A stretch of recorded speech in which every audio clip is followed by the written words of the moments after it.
यह कहानी एक ऐसे वली की है जो रमजान के महीने में सफर से अपने घर लौट रहे थे। रास्ते में अचानक इफ्तार का वक्त हो गया।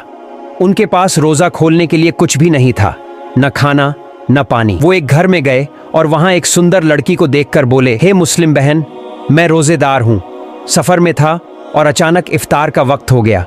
मेरे पास एक बूंद पानी भी नहीं है, क्या तुम मुझे थोड़ा पानी दे सकती हो ताकि मैं रोजा खोल सकूं? लड़की ने मुस्कुराते हुए कहा, आप अंदर आइए, मैं इंतजाम करती हूँ। वो लड़की उन्हें अंदर ले गई और तरह तरह के खाने उनके सामने रख दिए। वली ने अल्लाह का शुक्र अदा किया और इफ्तार कर लिया। लेकिन उन्हें ये नहीं पता था कि वो लड़की कोई आम लड़की नहीं थी। वो इस शहर की मशहूर महिला थी। लोग उसे रात की रानी कहते थे। उसका असली नाम लैला था। अगले दिन जब वली सो रहे थे, उन्होंने सपना देखा।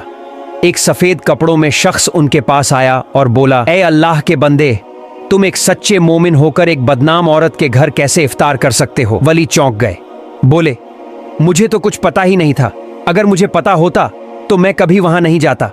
तब उस शख्स ने कहा, उस औरत ने तुम पर एहसान किया है, तुम्हें खाना खिलाया है। अब तुम्हारा फर्ज है कि तुम भी उस पर एहसान करो, उसे गलत रास्ते से निकाल कर सही राह पर लाओ। वली ने कहा, क्या ये इतना आसान है? वो एक वेश्या है, शहर के अमीर लोग उसके पास जाते हैं, क्या वो सब कुछ छोड़ देगी? उस शख्स की आवाज सख्त हो गई। तो क्या सिर्फ इसलिए कि वो पाप में है वो अच्छा नहीं बन सकती? क्या तुमने कभी उसे अच्छाई का रास्ता दिखाया? वली चुप हो गए। बात उनके दिल तक उतर गई। अगले दिन वो फिर लैला के पास गए। लैला ने उन्हें देखा तो थोड़ी घबरा गई। वली बोले, मैं तुम्हारे पास कोई गलत इरादा लेकर नहीं आया हूँ, तुम्हें एक सच्चाई बताने आया हूँ। लैला पहले तो हैरान हुई, लेकिन फिर उसकी बातों को ध्यान से सुनने लगी। वली ने कहा, मैं कोई बड़ा इंसान नहीं, एक साधारण सा मुसाफिर हूँ, लेकिन तुम वो इंसान हो जिसे अंधेरे से रोशनी की तरफ बुलाया जा रहा है। लैला हंस पड़ी, लेकिन उसकी आंखों में कुछ टूटने जैसा एहसास हुआ, जैसे उस हंसी के पीछे कोई दर्द छुपा हो। फिर वली ने एक कागज का टुकड़ा उसके हाथ में रखा और चला गया। उस कागज पर लिखा था, तुम सिर्फ लोगों का मनोरंजन करने के लिए नहीं बनी हो, तुम्हारा जन्म इससे कहीं बड़ा मकसद लेकर हुआ है। क्या तुम सच्चाई को जानना चाहती हो? लैला सारी रात सो नहीं पाई। उसका दिल बेचैन हो गया। वो सोचने लगी, ये कौन था, क्यों आया था मेरे पास? अगले दिन वो उस वली की तलाश में निकल पड़ी, लेकिन बहुत कोशिशों के बाद भी वो नहीं मिला। आखिरकार वो शहर के हाकिम के पास पहुंची और उस शख्स के बारे में पूछा। हाकिम थोड़ा हैरान हुआ और धीरे से बोला, लैला, वो आदमी कोई आम इंसान नहीं है, तुम्हें पता है वो कौन है? लैला बोली, नहीं, बस इतना जानती हूं कि उसने मुझे सवालों में उलझा दिया है। हाकिम ने कहा, वो एक साधक है, उसका नाम जायद है। पहले वो एक अमीर व्यापारी था, लेकिन फिर उसने सब कुछ छोड़ दिया और सच्चाई की तलाश में निकल पड़ा। वो सिर्फ उन्हीं के पास आता है जिनके लिए अल्लाह की कोई खास योजना होती है। यह सुनकर लैला का दिल कांप गया।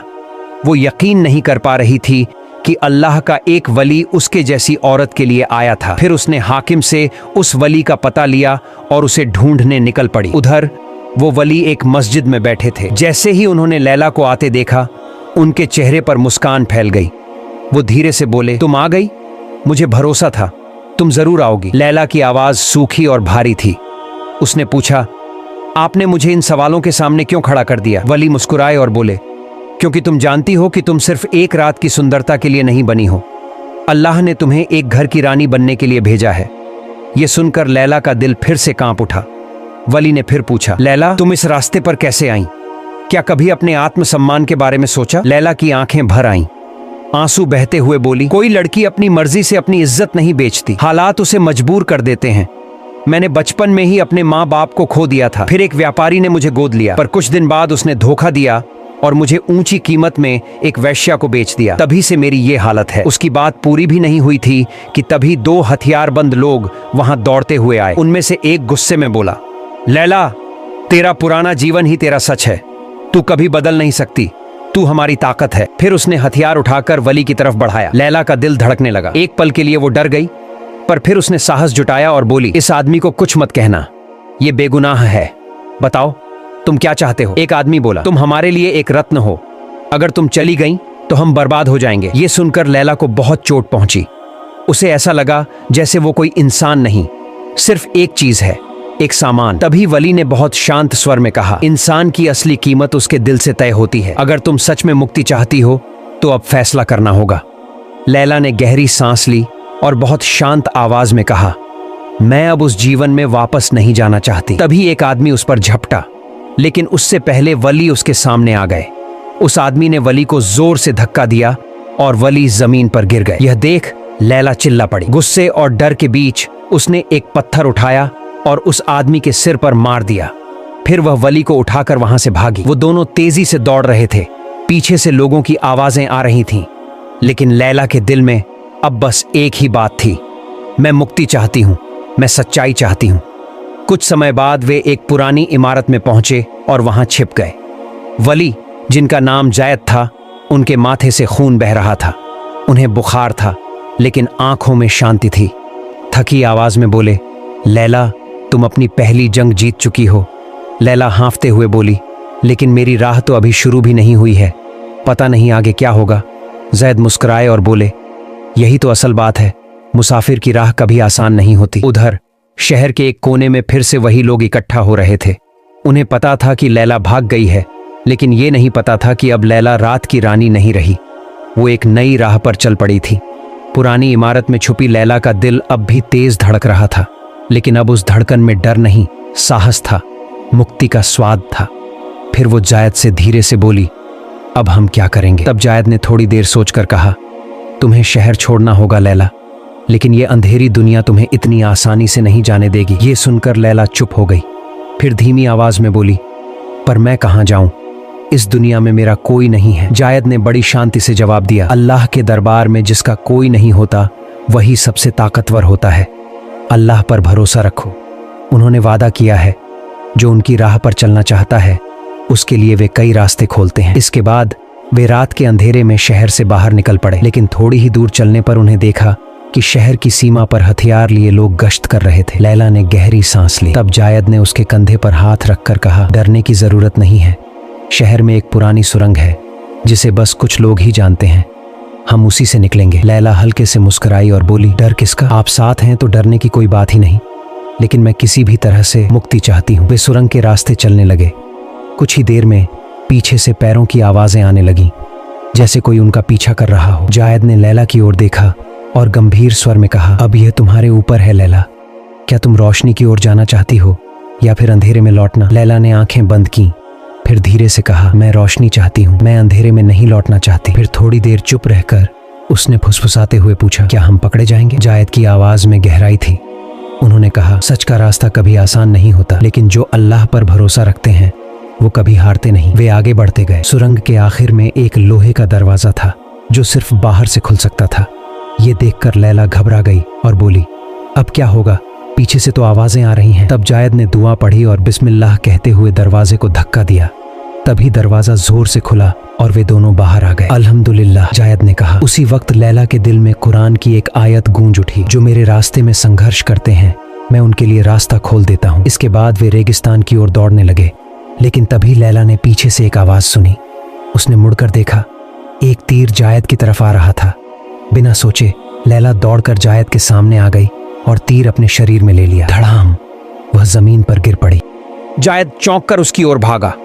देखा, लैला के कपड़े खून से भीग गए थे, लेकिन उसकी आंखों में शांति थी। वो मुस्कुराकर बोली, अब मैं मुक्त हूं, मैं अंधेरे से बाहर आ चुकी हूं। उसी वक्त रेगिस्तान की गहराई से कुछ रहस्यमय लोग वहां पहुंचे। उनमें से एक ने जायद के कंधे पर हाथ रखा और कहा, तुम लोग सच्चाई के रास्ते पर हो, अल्लाह ने हमें तुम्हारी मदद के लिए भेजा है। उन्होंने लैला को एक ऊंट पर बैठाया।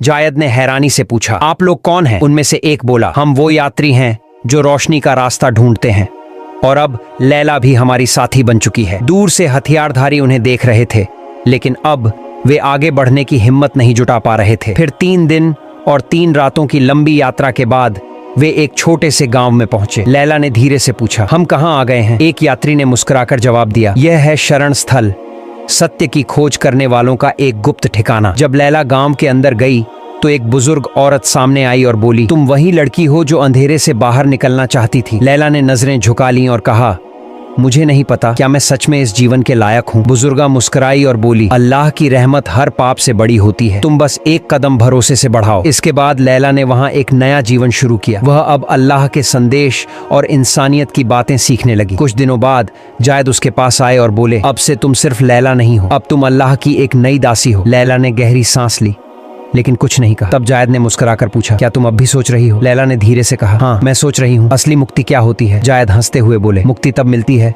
जब इंसान अपने रब से खुद से ज्यादा प्यार करना सीख जाता है। ये सुनकर लैला की आंखों से आंसू निकल आए। वह बोली, क्या मैं सच में एक नई शुरुआत कर सकती हूँ? जायद ने नजरों में भरोसा भरकर जवाब दिया, जरूर, क्योंकि जिन दिलों को अल्लाह खोल देते हैं उन्हें कोई बंद नहीं कर सकता। फिर एक दिन लैला एक पेड़ के नीचे बैठकर कुरान पढ़ रही थी। तभी जायद उसके पास आए और बोले, लैला, हमने एक साथ बहुत समय बिताया है। तुम्हारे साथ ये सफर मेरी जिंदगी का सबसे बड़ा सम्मान रहा है। लेकिन अब मैं तुमसे एक सवाल करना चाहता हूँ। लैला ने मुस्कुराते हुए कहा, बिल्कुल पूछिए। जायद बोले, क्या तुम मेरे साथ अल्लाह के रास्ते पर इस जीवन का बाकी समय बिताना चाहोगी? ये सुनकर लैला की आंखें भर आईं। दिल को एक अजीब सी शांति छू गई। वह बस बोली, मैं जरूर चाहती हूँ। मैं चाहती हूँ कि हमारा सफर यूं ही अल्लाह की राह पर चलता रहे और आप मेरे जीवन का हिस्सा बने रहें। जायद ने नर्म मुस्कुराहट के साथ कहा, तो फिर मैं तुम्हें अपनी जीवन संगिनी के रूप में अपनाना चाहता हूँ। लैला, क्या तुम मेरी पत्नी बनोगी? लैला कुछ बोल नहीं सकी, बस उसकी आंखों ने हाँ कह दी। जायद सब समझ गए। फिर गांव के सबसे बुजुर्गों की मौजूदगी में उनका निकाह पढ़वाया गया। लैला और जायद ने एक दूसरे को इज्जत के साथ अपनाया और अल्लाह के नाम पर उनका एक नया जीवन शुरू हुआ। प्यारे दोस्तों, ये कहानी यहीं खत्म होती है। अगर आपको वीडियो पसंद आते हैं तो वीडियो को लाइक और चैनल को सब्सक्राइब जरूर करें।